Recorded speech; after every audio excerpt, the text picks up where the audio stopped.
Tom, what did you find?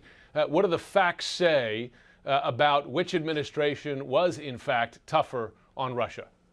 Well, that's exactly what the president asked for, isn't it? He says, I have been much tougher on Russia than Obama. Just look at the facts. That was the tweet. Well, here are the facts, especially when we start with this issue of meddling in the election.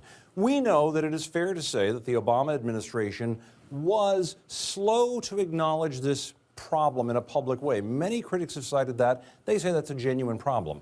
But after it was known, after the election, 35 diplomats were expelled. They imposed sanctions on Russian businesses and agencies that were involved, and they closed 2 Russian compounds here in the United States.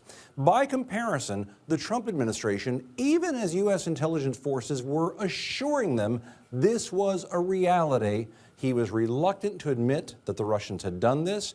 He has not imposed sanctions approved by Congress, further sanctions on Russia.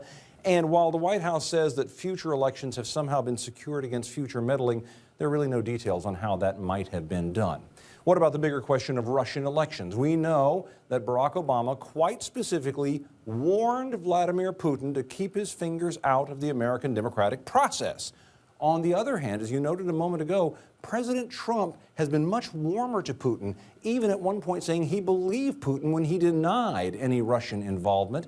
He's hosted diplomats in the Oval Office from Russia at Putin's request. And yes, the White House will say that they've increased the budget for the U.S. military and that they've made more plans for more energy going into Europe and that they've taken other steps against Russian diplomatic outposts here and have continued the sanctions from Barack Obama.